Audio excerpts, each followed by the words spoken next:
have the topic applications mean cost of tax। बच्चों इससे पहले कि हम इस टॉपिक को स्टार्ट करें, हम दो चीजें जो है वो रिमाइंड करने की कोशिश करते हैं। 6 चैप्टर में हमने जहां पे प्रोड्यूसर कंज्यूमर सरप्लस की बात की थी, हमने कहा था कि सप्लाई कर्व हमारा इस तरह का होता है और डिमांड कर्व जो है वो हमारा कुछ इस तरह का होता है, ठीक है। और ये वो पॉइंट होता है जहां पे इक्विलिब्रियम पॉइंट होता है, ठीक है। बच्चे जहां से डिमांड कर्व आपका स्टार्ट होता है, वहां से लेके प्राइस तक हम कहते हैं that is the consumer surplus, right. और इसके ऑपोजिटली जहां से आपका सप्लाई कर्व स्टार्ट हो रहा होता है, वहां से लेके जहां तक प्राइस होती है, इस एरिया को हम कहते हैं प्रोड्यूसर सरप्लस। मीन टू से यहां से लेके ये पॉइंट और ये पॉइंट, ये सारा एरिया जो है हमारे पास प्रोड्यूसर और कंज्यूमर का सरप्लस कहलाता है, जिसको हमने क्या नाम दिया था, टोटल सरप्लस, ठीक है बच्चे। लेकिन जब हमने कहा कि टैक्स लगा है, अगर टैक्स लगता है तो हमने कहा था कि क्वांटिटी जो है वो मार्केट में कम सेल परचेज होती है, राइट, ठीक है। टैक्स लगने की सूरत में क्वांटिटी जो मार्केट में सेल परचेज हो रही होती है वो रिलेटिवली कम होती है, ठीक है। तो ये वो एरिया होता है, यहां से ये वो प्राइस होती है जो बायर पे कर रहा है, ये वो प्राइस होती है जो सेलर रिसीव कर रहा है, सेलर रिसीव कर रहा है, ठीक है। और ये वाला वो एरिया होता है बच्चे जिसको हम क्या नाम देते हैं, टैक्स, ठीक है बच्चे। अब इस सूरत में अगर मैं इसको यहाँ पे एक और चीज बना लूं, यहीं पे इसी ग्राफ को थोड़ा सा एक्सटेंड कर लें, ये सप्लाई कर्व है हमारे पास, ये डिमांड कर्व है, ये इक्विलिब्रियम पॉइंट्स, ये हमारी प्राइस अज्यूम किया था हमने कि ये प्राइस 3 है, ठीक है। जब टैक्स लगा बच्चे तो ये टैक्स की वजह से क्वांटिटी जो है वो पहले से क्या हुई, कम सेल परचेज हुई, और ये वो प्राइस थी जो बायर ने पे की, और हमने इसको अज्यूम किया कि ये क्या 3.3 रुपीस, और ये वो प्राइस थी जो सेलर ने रिसीव की, सॉरी 2.8 हमने ये एग्जांपल में लिया था। अब बच्चे हुआ क्या, पहले बायर कितनी प्राइस पे कर रहा था, 3 रुपीस। टैक्स लगने की सूरत में बायर को क्या पे करना पड़ी, 3.3 रुपीस, और पहले सेलर कितने रुपए रिसीव कर रहा था, 3 रुपीस। टैक्स लगने की सूरत में उसको कितने मिले, 2.8, ठीक है। और पहले इतनी चीजें सेल हो रही थी, टैक्स लगने की सूरत में चीजें कम सेल हुई। बच्चे यही 3 पॉइंट अगर हम यहाँ पे आके डिस्कस करें, तो अगर टैक्स लगता है बायर पे मोर, पहले से ज्यादा उसने पे किया ना बच्चे, सेलर रिसीव लेस, पहले से सेलर ने कम रिसीव किया, पहले 3 रुपए रिसीव कर रहा था, अब उसने 2.8 रुपए रिसीव किया। क्वांटिटी सोल्ड बिकम स्मॉलर होना चाहिए, ठीक है। तो वो क्या हो जाती है, लेस हो जाती है पहले से, पहले जितनी चीजें सेल हो रही थी अब उससे कम चीजें मार्केट में सेल परचेज हो रही हैं, अंडरस्टैंड बच्चों। अब बच्चे हमने इसको स्टडी करना है, how a tax affect market participants. Market के जो पार्टिसिपेंट्स हैं, मीन बायर है, सेलर है, गवर्नमेंट है, ऑब्वियसली गवर्नमेंट भी इंटरफेयर कर रही है तो वो भी मार्केट का पार्ट बन गई है, उन पे टैक्स कैसे अफेक्ट करता है, ठीक है। ये बच्चे हम लोगों ने स्टडी करना है, तो इसके लिए यहाँ पे हम एक ग्राफ बनाते हैं सेम इसी तरह का। हमने अभी बात की बच्चे, ये हमारे पास y एक्सिस, यहाँ पे हम जो है ये हमारे पास सप्लाई कर्व होता है, ये हमारे पास डिमांड कर्व होता है, और ये हमारा इक्विलिब्रियम पॉइंट होता है। इतनी चीजें सेल परचेज हो रही है, ये हमारे पास जो है वो प्राइस है, ठीक है। और हमने कहा था बच्चे, यहाँ से लेके जहां से डिमांड कर्व स्टार्ट होता है, वहां से लेके प्राइस तक का एरिया कंज्यूमर का सरप्लस है, और यहाँ से जहां से आपका सप्लाई कर्व स्टार्ट हो रहा है, वहां से लेके प्राइस तक का एरिया जो है वो प्रोड्यूसर का सरप्लस है, ठीक है। यानी ये सारा एरिया जो है वो टोटल सरप्लस। अब बच्चे जब टैक्स लगेगा तो हमने कहा टैक्स लगने की सूरत में क्वांटिटी कम सेल परचेज होती है, मीन ये यहाँ पे आ गई, ठीक है। तो बायर जो है वो ये प्राइस पे कर रहा है, सेलर ये प्राइस रिसीव कर। अच्छा बच्चे इसको थोड़ा सा अगेन जो है आप नए एंगल में, अच्छा ये प्राइस जो है वो बायर क्या कर रहा है, पे कर रहा है, और ये प्राइस सेलर रिसीव कर रहा है। पहले अगर टैक्स लगने से पहले की बात करें तो बच्चे ये वाला एरिया पॉइंट ए में इसको कह रहा हूं, ए बी सी, ये वाला एरिया किसका सरप्लस था, कंज्यूमर का, यानी कि यहां से लेके ये प्राइस तक कंज्यूमर का सरप्लस था, और दूसरी तरफ प्रोड्यूसर का सरप्लस क्या था, इसको डी कह लें, ई कह लें और एफ कह लें, ये सारा एरिया प्रोड्यूसर का सरप्लस था। इसको हम यहां पे लिख भी देते हैं बच्चे। बिफोर टैक्स क्या है, कंज्यूमर सरप्लस क्या है बच्चे, is equal A plus B plus C, right? Yes sir, right. और प्रोड्यूसर का सरप्लस क्या है बच्चे, B plus E plus F, right? अब बच्चे टैक्स लगने की सूरत में मीन आफ्टर टैक्स अगर इसको हम लिखें,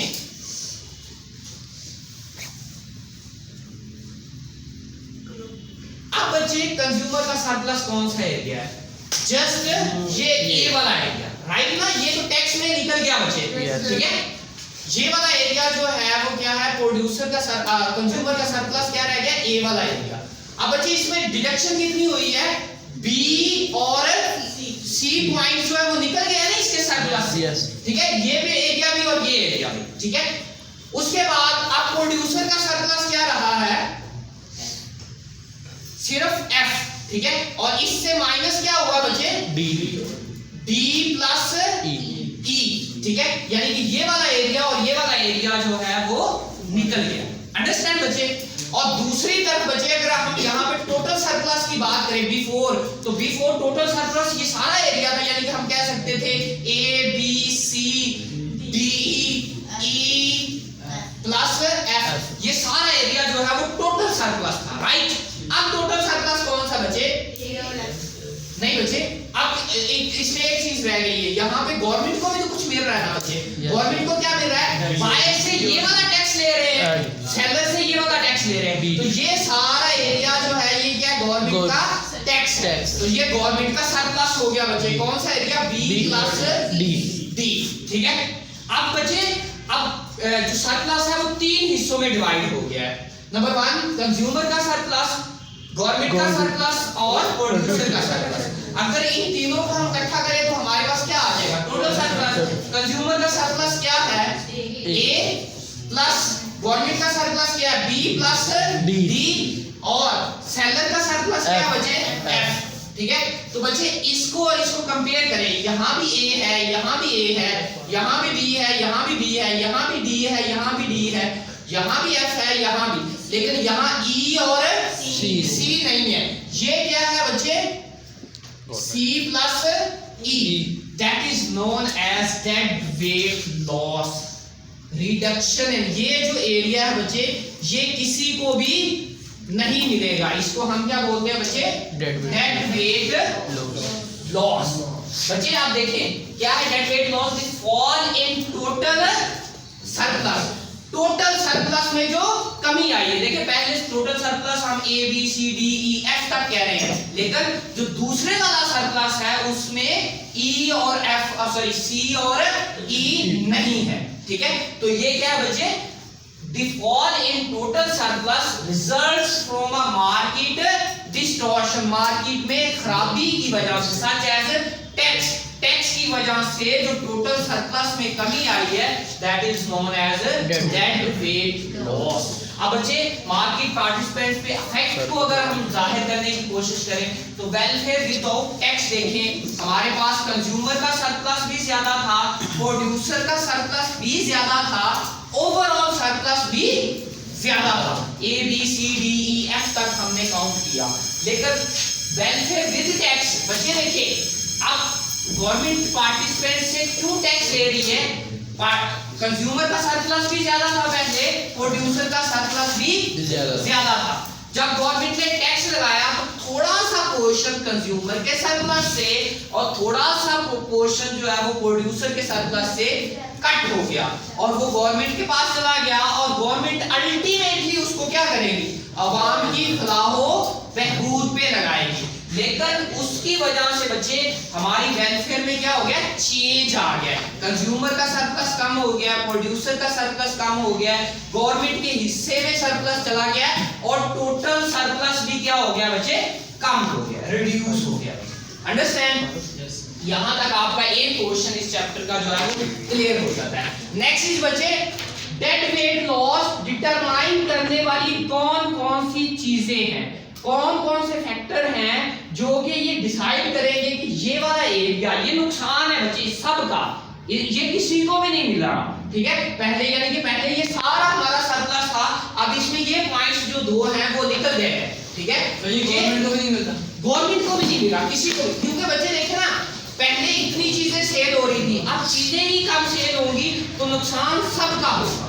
ठीक है बच्चे, तो ये जो है नुकसान, ये डेड वेट लॉस कम होगा या ज्यादा होगा, ये कौन कौन सी चीजें हैं जो डिसाइड करेंगी। ठीक है, उनको हम क्या बोलते हैं बच्चे, determinants of dead weight loss. ठीक है, अब बच्चे ये चार चीजें हैं यहाँ पे।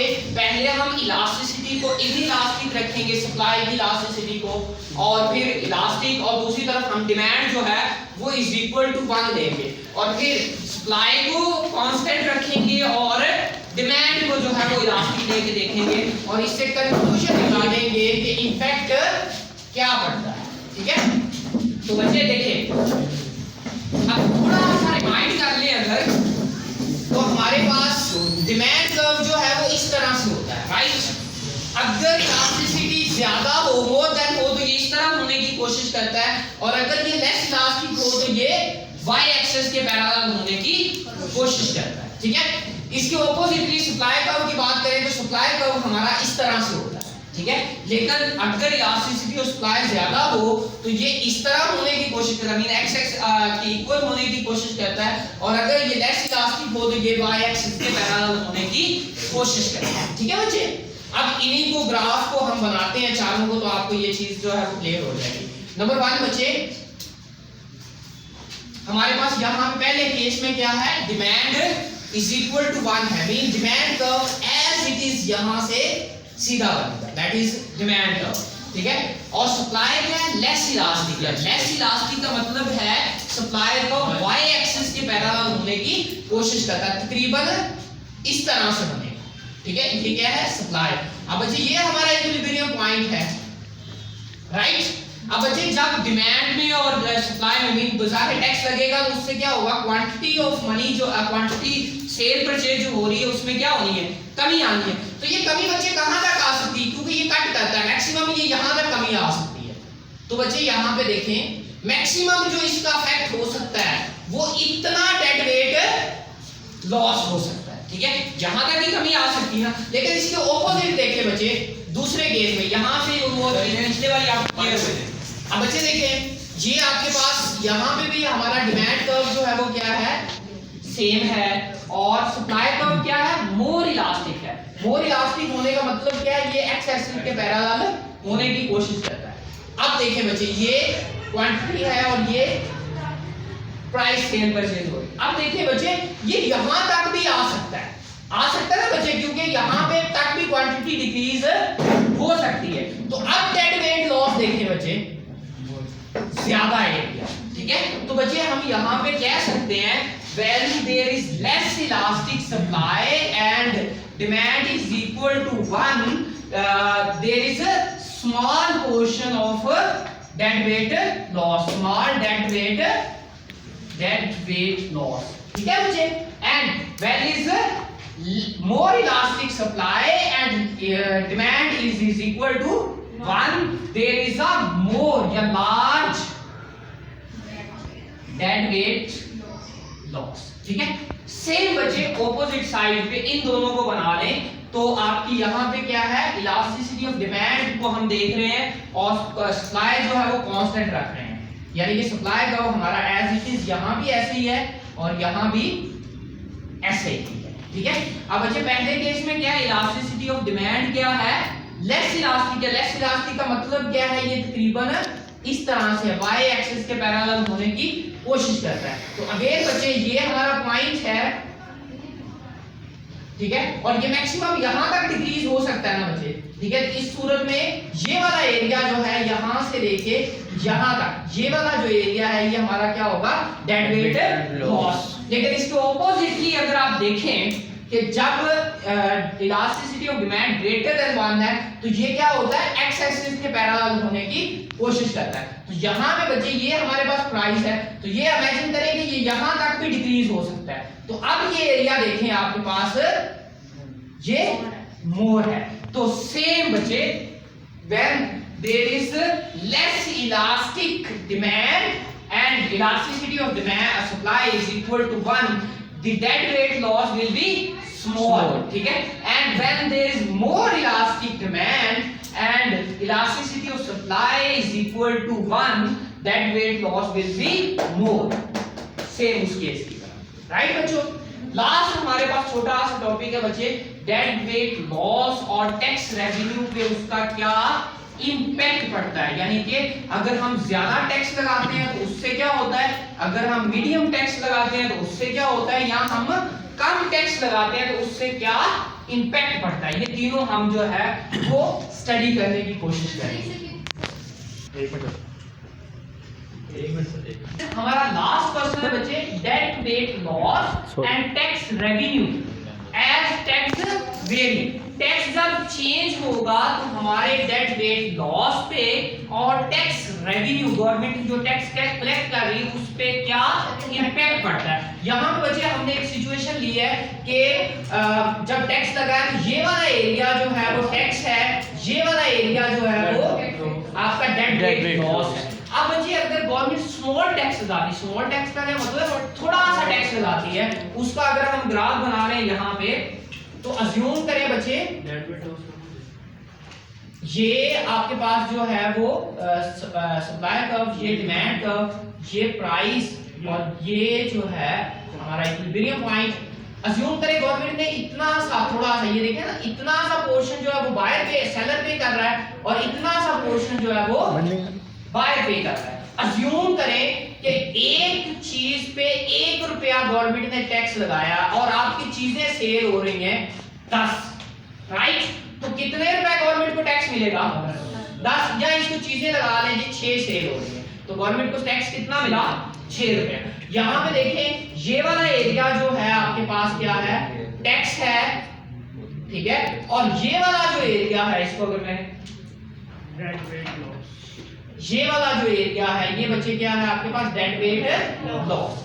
ये क्या स्मॉल में, जब टैक्स स्मॉल लगा, 1 रुपया एक चीज पे टैक्स लगाया तो चीजें कितनी सेल हो रही थी, 6, तो 6 रुपए हमारा क्या बन गया, एक चीज पे 1 टैक्स है तो 6 चीजों पे 6 रुपए टैक्स बन गया। इसके ऑपोजिटली अगर हम यहाँ पे इसको बनाएं, जब गवर्नमेंट ने मीडियम टैक्स लगाया, मीडियम टैक्स का क्या मतलब है, ऑन एवरेज ना बहुत ज्यादा ना बहुत कम।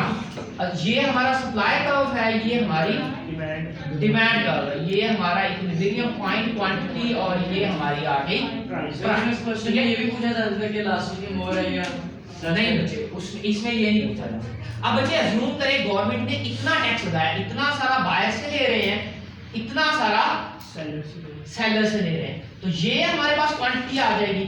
अब इसमें देखें बच्चे, तो ये हमारे पास एरिया है किसका, टैक्स का, और ये वाला जो है वो एरिया है डेड वेट लॉस का। इसको अगर हम इस तरह से कर लें, ठीक है। अज्यूम करें कि यहाँ पे गवर्नमेंट ने टैक्स लगाया बेटा 3 रुपए, कितना, 3 रुपए, और अज्यूम करें कि आपकी चीजें सेल हो रही, पहले 6 हो रही थी, अब अज्यूम करें 4 चीजें सेल हो रही, तो आपका टैक्स रेवेन्यू कितना बना, 12 रुपए, ठीक है। यानी कि जब आप एवरेज टैक्स लगाएंगे, डेड वेट लॉस भी एवरेज है, लेकिन आपका टैक्स रेवेन्यू क्या हो गया, बढ़ गया। अंडरस्टैंड बच्चे। इसके ऑपोजिटली जब गवर्नमेंट ज्यादा टैक्स लगाएगी तो बच्चे अब देखें, ये सप्लाई कर्व, ये आपका डिमांड कर्व, ये हमारा equilibrium point quantity price, right बेटा। अब अज्यूम करें गवर्नमेंट ने बहुत ज्यादा, इतना ज्यादा टैक्स लगा दिया किस पे, बायर पे, ठीक है, और इतना ज्यादा टैक्स लगा दिया सेलर पे, ठीक है। अब इनको मिलाएं तो बच्चे ये क्या है, ये देखें यहां से ये प्राइस और ये प्राइस, यानी कि ये वो एरिया है जो बायर पे करेगा और ये नीचे वाला वो एरिया जो सेलर पे करेगा, तो आपका टैक्स का एरिया क्या बनेगा, सिर्फ इतना सा, ठीक है बच्चे। और डेड वेट का लॉस का एरिया बच्चे ये देखें ये कितना ज्यादा हो गया, ठीक है बच्चे। लास्ट टैक्स अज्यूम करें कि आपने एक चीज पे 5 रुपए टैक्स लगा दिया या 6 रुपए टैक्स लगा दिया, 5 रुपए लगा दिया है, और अज्यूम करें कि आपकी चीज ही एक सेल हो रही है, तो आपको टैक्स कितना मिलेगा? 5 रुपए, ठीक है बच्चे। जब आपने कम टैक्स लगाया था तो रेवेन्यू कम था, ठीक है, लेकिन डेड वेट लॉस भी क्या था? कम था। आपने एवरेज टैक्स लगाया तो आपका डेड वेट लॉस भी नॉर्मल है, और आपका टैक्स रेवेन्यू, टैक्स की जो इनकम है वो क्या हो गई है? बढ़ गई, ठीक है। लेकिन ऑपोजिटली जब आपने बहुत ज्यादा टैक्स लगाया तो बच्चे इंपैक्ट क्या आया? ये देखिए ना, यहाँ पे मेन इंपैक्ट इस चीज का है। पहले चीजें यहाँ पे अगर देखें तो चीजें जो है वो थोड़ी कम हुई हैं, चीजें सेल हो रही हैं। देखिए 1 रुपया टैक्स था तो 6 चीजें मार्केट में सेल परचेज हो रही थी। जब आपने 3 रुपए टैक्स किया तो चीजें कम सेल होगी, क्योंकि टैक्स लगा रहे हैं भैया आप, ठीक है। चीजें 4 सेल होना शुरू कर दी, टैक्स आपने बढ़ाया तो चीजें और कम हो गई। जैसे जैसे चीजें कम होती जाएंगी बच्चे, आपका टैक्स रेवेन्यू भी कम होता जाएगा। देखिए एक चीज पे आपने 5 रुपए टैक्स लगाया, लेकिन टोटल टैक्स भी आपका क्या है? पहले से कम हो गया। तो इट्स जस्ट कि ऑन एवरेज अगर टैक्स लगाएंगे तो that will be beneficial for you. अगर बहुत ज्यादा टैक्स लगाएंगे तो that will be harmful for you as well as the consumer and producer. उन्होंने क्या चीजें कितनी को सेल करना है? एक चीज सेल हो रही है, ठीक है। पहले यहां से लेके यहां तक इतनी चीजें सेल हो रही है, अब सिर्फ ये चीजें सेल हो रही है, ठीक है। तो mean there is a large reduction in the quantity sold in the market. Understand बच्चे? I hope कि आप लोगों को समझ आ गया।